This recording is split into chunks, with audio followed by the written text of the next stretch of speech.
Welcome to the Creative Community Podcast presented by Destination Arte. I'm David. And I'm Mark. We're building a community of creatives who work together to achieve creative excellence. Today's guest is our good friend, Adam Clegg. Adam is an award-winning fine artist and a mentor. Adam joins us today to talk about his early art interests and influences as a child and as a grown up as a teenager, and how those grew and changed and were refined as his art career progressed. So, without further ado, let's get our conversation with fine artist Adam Clegg. My name is Adam Clegg. I am a fine art painter. I work in oil paint. I do still lifes and people, like portraits and figures mainly. And so that's kind of what I do. I'm just starting a portrait commission right now, and something that I have been working on. Well, the last painting I did, I just finished a couple goats. So that's my last painting I did. Nice. Yeah, they were really. I'm on your subscriber list for like the collectors, and it was so cute, like the way that you captured them and like the little playfulness, because they're younger goats, I think, or are they just like having a good time? Yeah, they are younger. My cousin next door got them like when they were 2 weeks old or something like that. And they've grown a little bit, but they're still obviously pretty small. Mm-hmm. And so I think maybe they've had them for, I don't know, a month and a half, maybe 2 months, something like that. Nice. So they're still pretty young. They're awesome. Very playful. You get in there and they chew on your clothes and your shoelaces and stuff. That's cool. Well, or each other's ears, like in the painting. Yeah. Well, you guys won't have to worry about, I guess, mowing your property for the next, however long goats live. Yeah. Well, we keep them inside of our garden fence. That's where they're at. So. Okay, cool. So they're grazing inside of there, but beyond that, not too much. Good. We talked to you last time. We had a great conversation about portraiture, about marketing, about kind of finding your local audience, those sort of things. And we wanted to take this episode and dive a little bit deeper into just who you are as a painter and a person, and get to know you more and let our audience hear some really cool things about you. So I just wanted to ask you, kind of just leading off with this question: who were your first art mentors? Like, whether they were direct or indirect, who were the first people that you were looking at or talking with that were like leading you in the direction of art? Okay. So I didn't have any formal art mentors until art school. So I didn't have any like art lessons or formal training or anything like that until college. But you said like indirect mentors. There were a few illustrators that I had who had illustrated some books that were really influential, I think. But before I talk about that, I definitely need to mention my parents, who I wouldn't call them art mentors, but they were always super encouraging, super supportive, and they've always been that way. They've always pushed me in a positive direction with my art. So I definitely got to say thanks to Mom and Dad for that. Definitely my earliest fans or whatever. Yeah. So, but yeah, as far as mentors that are kind of indirect that I learned from, I would say I could think of three that were really early on. One of them was Greg Hildebrand.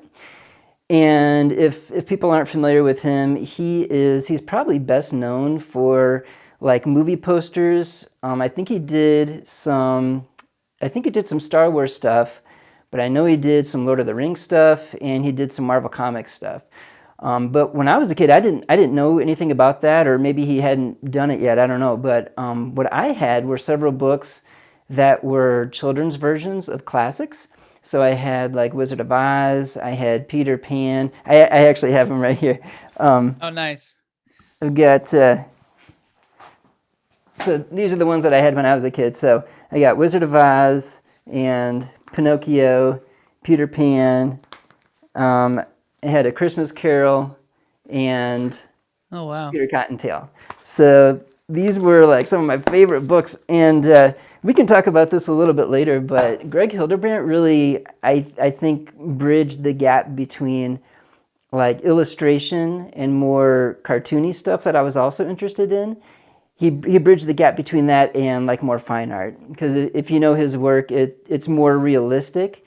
And the thing that I think really captivated me even as a young kid was just that he used this dramatic lighting. And sometimes the light was in like really vivid colors, like a really bright blue or something like that. But that was just kind of, or is just kind of his thing. Like he just does the really dramatic lighting. And I remember as a kid looking at these books and thinking like, how did he make it look like light? You know, even it's a painting, but a lot of times the light source itself would be like in the picture, and it just looked so real. It looked like it was glowing, and I'm like, how? I had to like turn off the lights to make sure that it wasn't actually glowing. So I'm like, how did he do that? So I remember just being like really captivated by that. So that's Greg Hildebrandt. And also I had there's two other guys.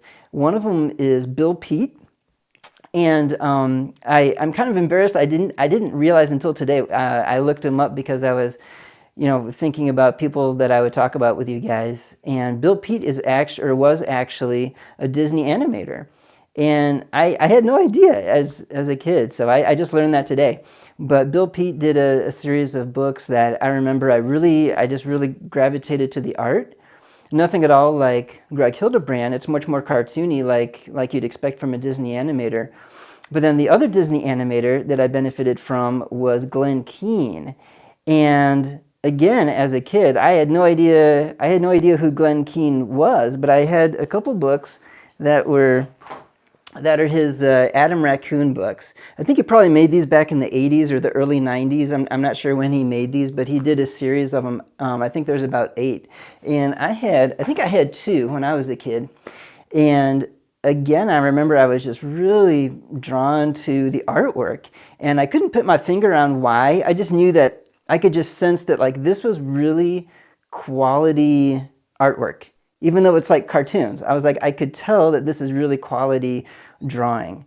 And now, like, I've been trying to analyze what it was that I liked about it, and I think what it is was Glenn Keane has this ability, even when he's doing two-dimensional stuff, he makes it doesn't look flat at all. I mean, it has so much volume and mass. So even though he's drawing, a two-dimensional cartoon, or when he's doing two-dimensional animation, like you can just tell that he's thinking about mass and form. And I think I could like sense that. Like it just his drawings, even though they were just simple cartoons, they just look so tangible.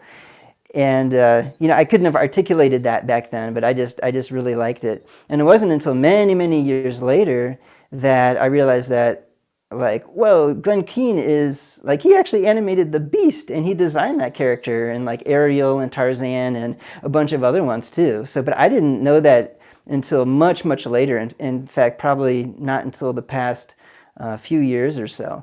On the back of the book, it says, that he worked for Disney or something, but I was like, okay, that's cool. But I didn't really understand. Like, no, this is the legendary Glenn Keane. Right. I just didn't know. So those are probably my 3 biggest ones that, like, when I think back to when I was a pretty young kid, it was those books. Greg Hildebrandt, Bill Peet, and Glenn Keane were probably the ones that I liked the most. It's so interesting how you can, even with kids' books, especially with kids' books, because those are the ones that are illustrated the most. You can pick one up and open it and not even read the story, but you can already tell if you're going to be interested or not, simply by just like how much the illustrations convey or don't convey. I don't know if you've ever found that to be true, but I feel like those books that you were holding probably do that for you. When you open them, the story that's being told is conveyed in those pictures, whether you know what that story is or not when you open it. Yeah, and like I think I did read the book, but I'm sure probably most of my time was spent just looking at the pictures. But yeah, I was the same way. I mean, if I really liked the art, then that was the thing that was going to draw me in and make me interested in that book. Oh, So, I have a book on my shelf that's it's the Star Wars trilogy, the original trilogy in comic book form. And oh, cool. I own those movies. Like I have them, but the way that artist, and it's one of those Disney products that's just like we had an artist make this thing in basically storyboard form and have and inked it and painted it, in Photoshop. But I Oh just yeah. but like I'm like, I don't care if it's just like something that Disney's thrown at me. I want it. Look at that art. It's so cool. Like the way that he chose to interpret the characters, the way that, he tells the story. It's just really cool. So I definitely agree, David. Like there are those things that and Adam too, like it's just the art. You're like, I just like it. I just want it. I don't care what it is. Just give it to me. Yeah. This might be a question for later down the road in the conversation, but when you got to art school or after art school, was there anyone you intentionally sought out and said, could I learn from you, or would you let me work alongside you or work with you, like, as a mentor, or did that just kind of fall into place as you went through art school? No, I don't think I sought that out. And when I said that I didn't really have any mentors until college, I didn't mean like any special mentoring aside from just in class, you know. So no, I didn't. I should have done that. I should have been like, Mr. Jekyll, will you be my mentor? That never occurred to me that I could like maybe like absorb more than what he was already giving me in class. I don't know. I don't think that ever occurred to me. But thinking back, that would have been awesome. Well, I'm Yeah. finding that it is a tricky conversation to have. It takes a little bit of humility and then also a bit of bravery at the same time. It's a very fine line to walk. Yeah. Well, Yeah. and I think like I am just speaking into this a little bit, but like your guys' class was like so competitive and hardworking that I feel like no one needed to mentor you guys. Like they were like, they'll be fine. Like just go off and do your thing. You guys will be great. So I mean, part of the reason we were so driven is because we had these amazing teachers, though. So I mean, yeah, I know for me, like there was such a desire to um, put out artwork that our teachers would be proud of, you know, and yeah, so now you guys did do a group of you went up for something called like the Masters Weekend with the Masters or Masters Weekend. Can you speak a little yeah. bit about that? Because that's something that at least at our school, like one of our teachers still has a video that one of you took from that, and they show it at like the end of art history class Okay, to yeah. be like here's kind of who's working currently, like but it's a video from then. So I just wondered Hmm. if you could talk a little bit about that. Yeah, sure. Okay, so that's Weekend with the Masters. It was put on. I'm trying to remember which magazine was like the host of that. Um, I think it's a magazine that's not around anymore. But it was their American Artist. I can't remember if that's the magazine or that might be a different one that's still around. I can't remember. It was sponsored by an art magazine. And it was a big, huge event that, as far as I know, I think it always took place someplace in California. And I went with a few friends from college who had been there before. That was Ryan Melody and Taryn Parsons. They're graduates of PCC, which is, if you're listening, that's where I went to school, Pensacola Christian College. So a couple guys who went to that school had already somehow, I don't know how, gotten into this event as volunteers. And through them, I got to be a volunteer as well as our other friend whose name is John Stasko. So it was the four of us guys who went, I think it was 2011 and 2012. And it was amazing. Like, so when you're a volunteer at this event, all that I paid for, I think, was my plane ticket, and I guess us guys like chipped in and got a hotel room or something like that, and that's all that we paid for. But so we went to the event and we helped out, and of course it's always at this like really like upscale ritzy hotel. It's not just a hotel. I mean, it's a resort. It's always at this resort, and so you feel like you know. And so you go in, and as the volunteers, like we're like the VIPs, and all we're doing is like we're helping like carry lights, or Daniel Green needs backdrops for his model and something. So we run in and go get stuff. And when all of our work is ended, which really didn't take that long, then the rest of the time was totally free for us, and we could go into any class we wanted. And I'm talking, it was all of the big name artists. I mean, it was Dan Gerhardt, Richard Schmid, Nancy Guzik, Rose Franson, Scott Burdick, Susan Lyon, Jeremy Lipking, all these guys. I'm leaving out a bunch of people. Like all of these people that were just our heroes that we learned about at school. going through the art program, and we saw their work in the magazines and stuff. And now it's like going to the Oscars or something. They're all right there, and we're learning from them. So it's pretty amazing. And all the people who were in charge, they were all like, "Oh, you guys are so awesome. You guys are helping out, and we couldn't do this without you." And we're like, "I don't think you realize, like, all I did this morning was like move a few lights, and I carried someone's pallet for them, like." But they thought that we were indispensable, and that was really good for us because that allowed us to do the whole event totally for free. So that was pretty awesome. I probably wouldn't be able to say this if that event were still going on. It was kind of like our secret in. But that was fantastic. I mean, I learned so much watching these artists and listening to them teach. That was super cool. So that happened right after. Oh no, not right after, because I graduated with my master's in 2009, and then I think it was 2011 and 2012. I went to Weekend with the Master, so a little bit after I graduated.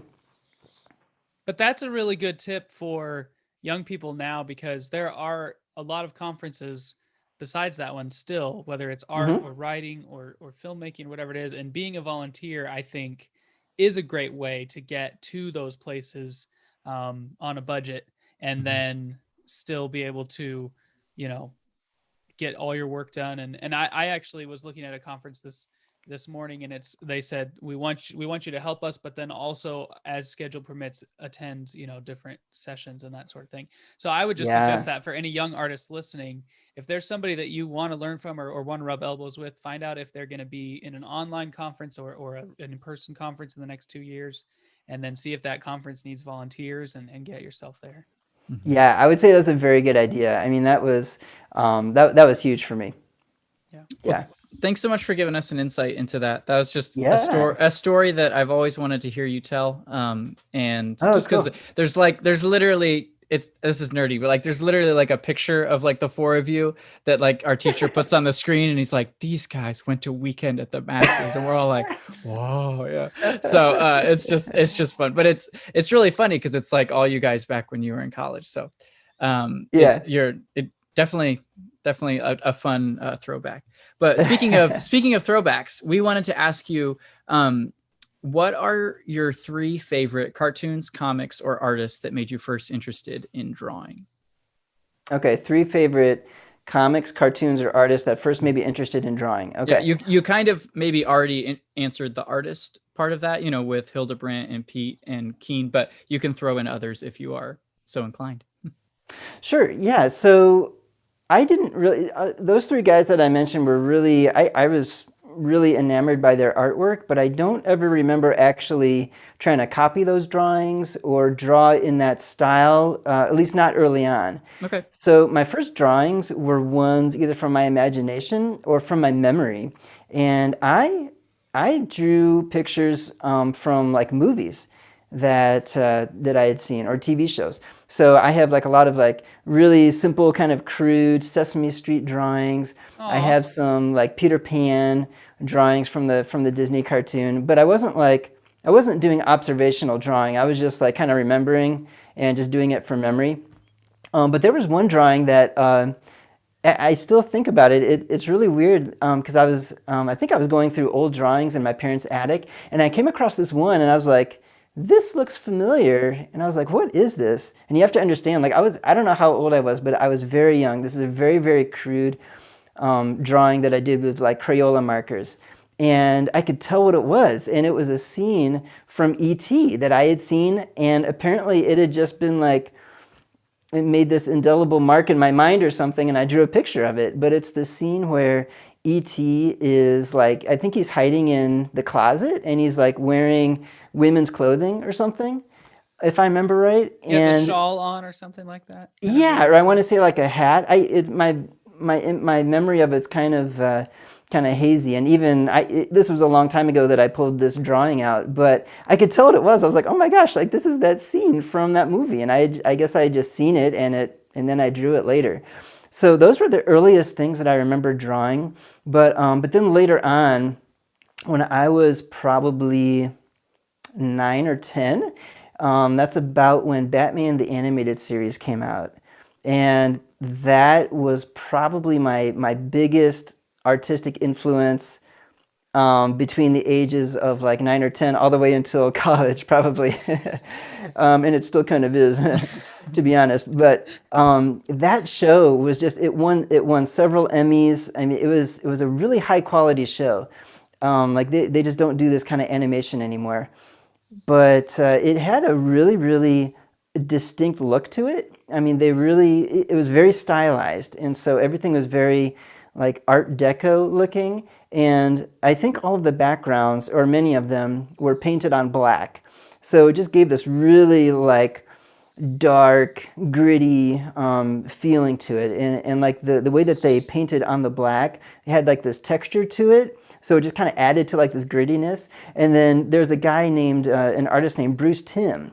And if I'm not mistaken, I think he was the one who was responsible for doing many, if not all, of the early character designs. And man, that was the style that I drew. If I just sat down to draw, that was just what automatically came out. I'd be drawing Batman, but specifically like Batman the Animated Series. So I'd be drawing all the characters in that style.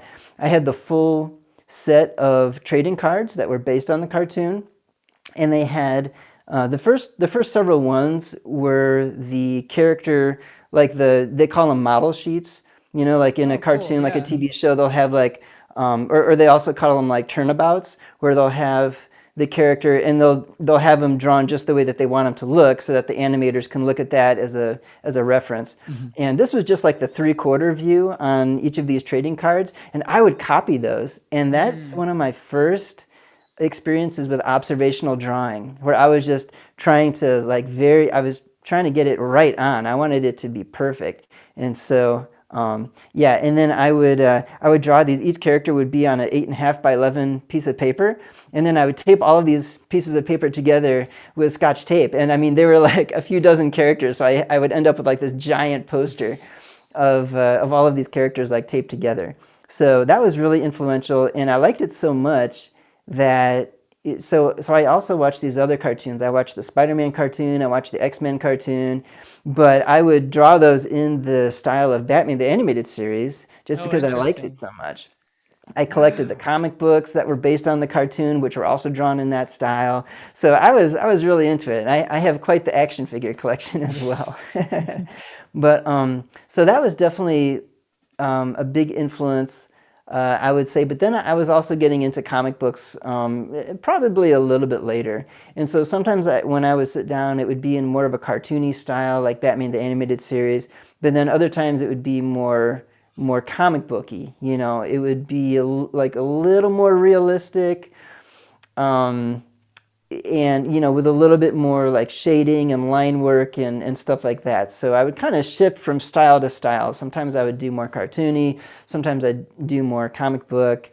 um, my first series of comic books that I got were the Nightfall series, and that's the series of comic books where Bane breaks Batman's back in the comic books. And so one of my very first comic books was like the first issue in that series, and I remember like I was really into that as well. So That that is so cool. You can talk more if you want in a second, but like I just want people to know, like I've seen these drawings and some of them, and they are like actually really very accurate copies. Like as detailed as Adam is in his work now, and as much attention as he puts in, that was there way back when. Like he was putting an intense amount of like attention to detail into, like, when he says he was drawing them in the style of Batman the Animated Series, like he was like the way that an artist would do the arm, that arm was then like in whatever it was, whether it was Wolverine or whether it was Spider-Man. Like it was really cool. So yeah, cool. Now I didn't know I had shown you those, but it's funny you because I haven't. can. Oh, I thought you were saying you've seen them. I have, because I snooped Oh, while I was interning with you. oh yeah. Okay, one of my notebooks of old drawing. Yeah, yeah, yeah, yeah. Well, that's cool. Uh-oh, the truth comes out. Yeah, you left us alone in your room a little bit too long. That was probably a bad idea. You thought we were looking at Alla Prima. We were looking at Right, yeah. You were just looking at, yeah, my cartoon stuff. That's funny. Well, I would do like I was such a perfectionist that I would do like several passes. So my goal was to like copy every Batman the animated series character. So I went through one round, but then later on I got better, and I looked back at those old ones, and I'm like, oh, these aren't that good. I wanna like do them over. So then I would like do them again.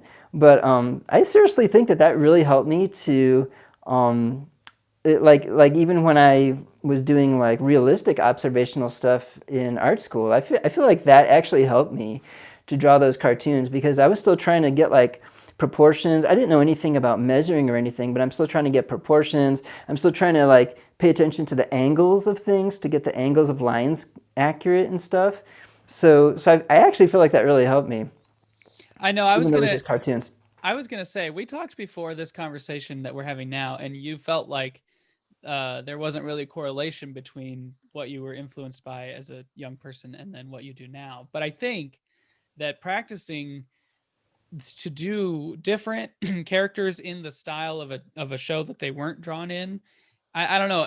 I'm not the artist here, so you guys might correct me, but that feels like a skill that translates whether you're painting with oil or drawing with a pencil or coloring with a marker. And that's I'm just curious to know. I guess that's probably just your perfectionist side coming out, but I don't know if you have any insight as to why you would have worked so hard to do everything in that one style. I guess that's just what you were influenced by. But Yeah, I think I just really liked it. I just thought it looked really cool, and so I was like, what if Bruce Timm and the other artists that did the Batman the Animated Series, what if they did Spider-Man? It would look so much cooler, you know? And so then I would try to experiment with how that might look or whatever.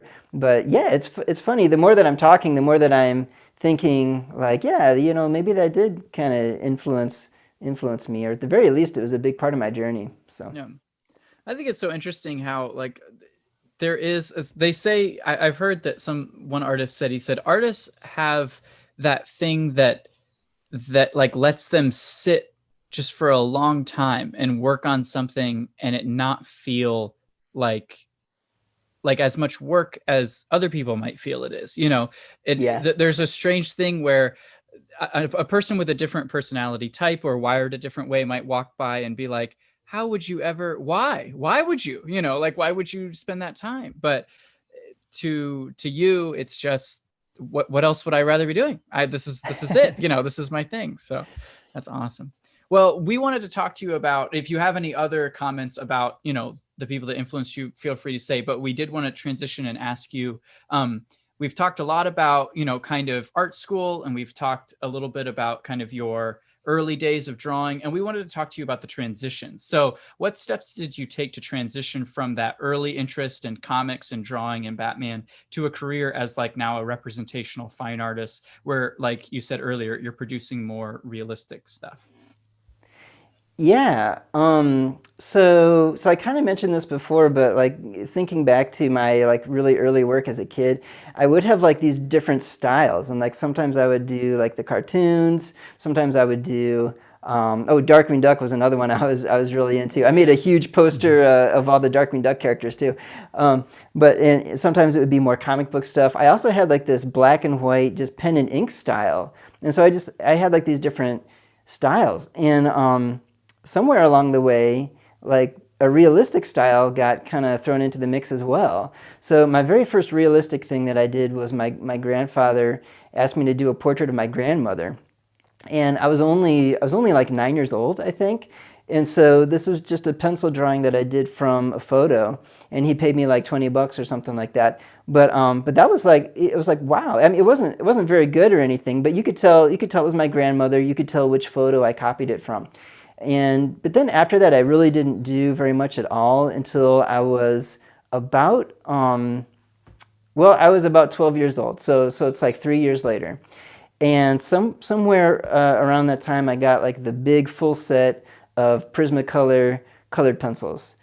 And so that allowed me to color. So now a lot of that was just still coloring in the cartoon style, like the two-tone shading that you would see in a cartoon. But I really got interested in doing something more realistic too. And that is when I I don't know how I got this idea or why I got interested to do this, but I set up pop cans or soda cans, depending on where you live. And I set up, I think, 5 different ones. And my goal, I got a pretty big piece of paper and I got my Prismacolors. And my goal was to try to make them look as realistic as possible. You know, back then I would have said I wanted to make them look as much like a photo as possible, which is not a goal anymore, but that's what I wanted back then. And I went at it. And again, it's not like this was a masterpiece or anything, but for a 12-year-old, it was pretty good. And it was really affirming to me. I was like, wow, like I actually made this look realistic, you know? And I put like little condensation droplets on them, and I kind of figured out how to make those look realistic. And that was a really big turning point for me, where I saw that I could do something realistic. That was really, really cool. I entered it in the state fair, and I got the best of show in like the art category or whatever in the Michigan State Fair. And so that just was even more affirming. Like, wow, this is cool. I didn't know I could do this. So I want to say it was my grandmother who got me a subscription to the Artist magazine, or if it wasn't her, it was probably my parents. And I remember thinking that, like, wow, this stuff is, I just viewed it as like way out there, way above what I could do, you know, and because I thought the comics and the cartoons were so cool, naturally that's more what I would gravitate to. And after doing this one, I was like, wow, like maybe I can do more realistic stuff. So that was just really exciting for me.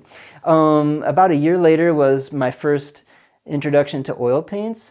And it was just like my mom being like, hey, let's try oil painting. And she had had a little bit of experience with that when she was younger and kind of taught me how to use the medium. And I did a still life from life. And again, you know, it was okay, but no kind of masterpiece. But I really didn't like it because it was messy and it was very like when I'm using my colored pencils, they go to a point, and I can put that color exactly where I want it. Yeah, you know, and now I have like this brush. It's like, how am I supposed to use this? You know, it's like trying to type with your fists or something. It That's is. what it It felt is. like. So yeah, so it wasn't until, you know, yeah, so I was 13 when I did that first oil painting. It wasn't until 19 when I was in art school that we had the basic painting, and I finally really got a love for representational art. But going back to Greg Hildebrandt, you know, I was saying he was kind of one who bridged the gap between illustration and fine art because his work is a lot more realistic. And so there was a time in there when I had, you know, I had the colored pencils, but I was doing like comic book heroes from my imagination, but I was trying to color them, use values and colors in a way that looked like that dramatic lighting that Greg Hildebrandt would Hmm. do. Yeah. I had a few of his trading cards. I think he worked on them. I think he worked on the Marvel superhero trading cards with his brother Tim Hildebrandt, I believe. And I had a few of those, and so I was trying to. I wasn't copying the drawings. I was doing my own drawings from my imagination, but I was trying to get the same type of dramatic lighting. And so that also was like a segue from like illustration to something that was more realistic. So Wow. That's awesome. I think it's just so interesting. I find it interesting the different paths that artists take. So like Bobby Chu has this motto where he's like the great thing about art is that no starting point can't end with you being a professional artist. You know, it's not like athlete or a doctor, you know, where you have to have like this specific there's no, he interviews people that are from all over the world, every single type of background, education level, you know, but art is that thing where it doesn't matter where you start, you can end, you know, being a professional artist as long mm, as you have a brain that works and you can find some way to apply whatever it is that you're doing.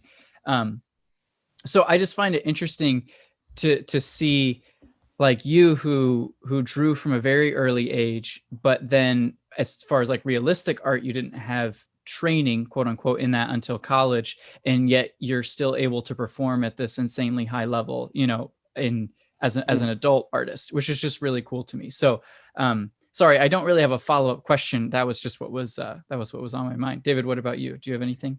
Oh, well, I wanted to comment on the idea that you didn't get stuck in your Batman style. So you had your favorite style, but you allowed yourself to draw more realistically, and then you drew in the Darkwing style. Like, and I think sometimes, I don't know if you had any insight as to how, if it was just what you were naturally drawn to, or if your parents encouraged you to do it. Maybe your grandpa is asking you to draw that portrait is what sparked your interest. But sometimes I find artists that are just stuck in one style, and they don't ever improve because they've nailed that style, and then they kind of hit a ceiling, right? Whereas Hmm. you seem to have hit your ceiling, but not, you've missed the ceiling because you went a different direction. You started, you went up onto the roof, and then You're in space. got in a hot air balloon, but I mean, you guys haven't seen any of these. Well, okay, I guess Mark has seen some of my early drawings, but but I'm just wondering if you have any yeah. insight as to how to keep from getting stuck in that rut and then not developing beyond that.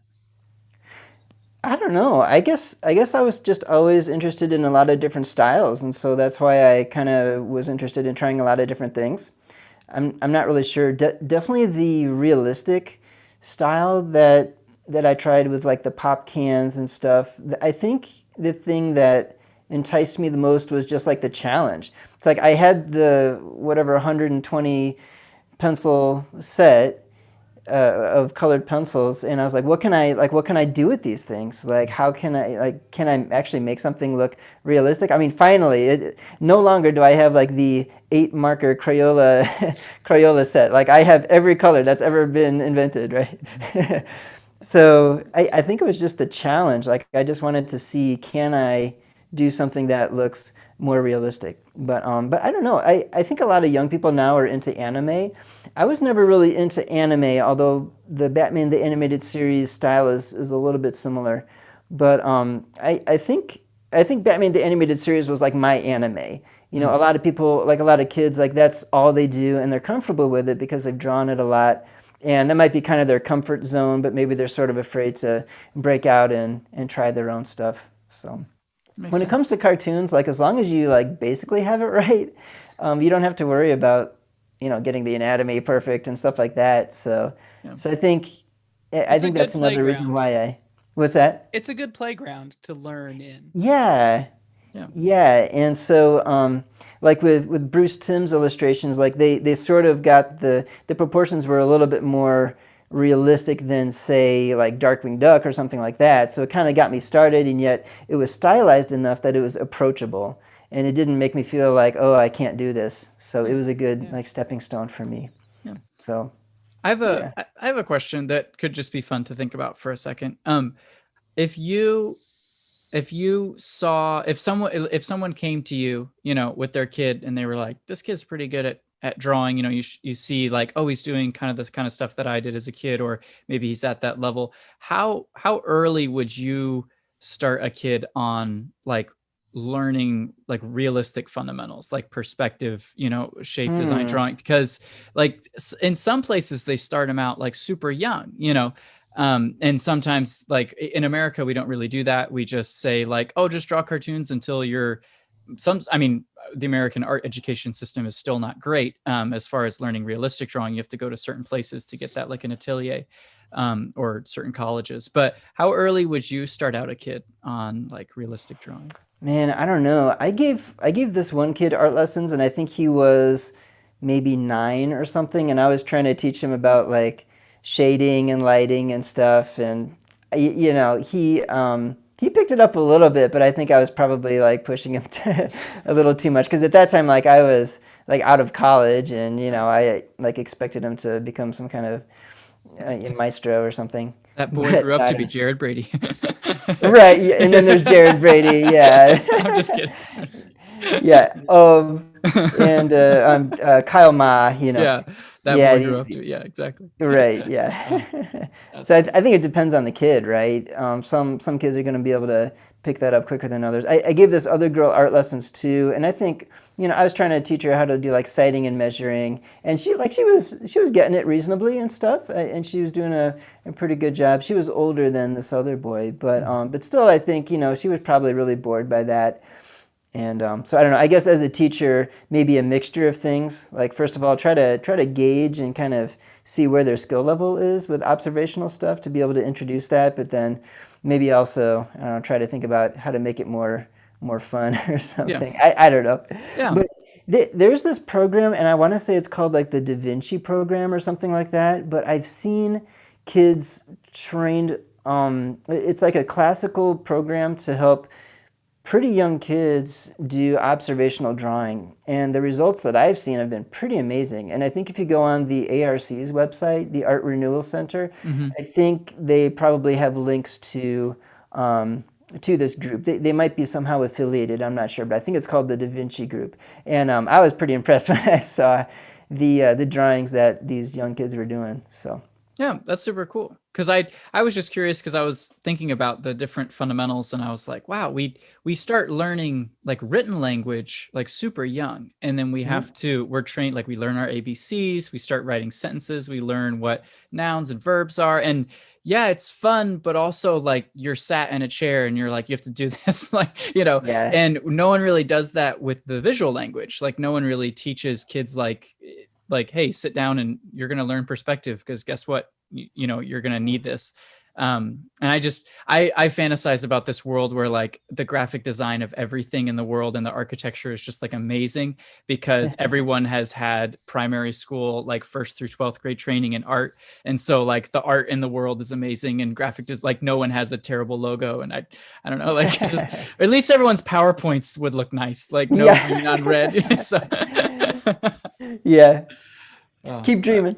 Yeah, I know, right? Keep dreaming. That's my dream. That would be awesome. Oh man. Well, Adam, thank you so much. This was great. Yeah, thanks for having me. This was really fun. Once again, we are super grateful to Adam for joining us on the podcast this week. I really enjoyed talking to him about his childhood stories. And there was also some super great just recommendations in there for young artists. And it was really cool to be able to compare just in my head mentally kind of my journey to his. Just a really enjoyable time. So for more from Adam, you can listen to episode 79 of the Creative Community Podcast. Like I said earlier, he goes into some things about finding your local art market and a lot of other really cool things about art that when we talked to him last time. You should go follow him on Instagram at Clegg_fine_art. Both him and his wife's work is on there. His wife has amazing work as well. And you can check out his portrait painting course on his website, CleggFineArt.com.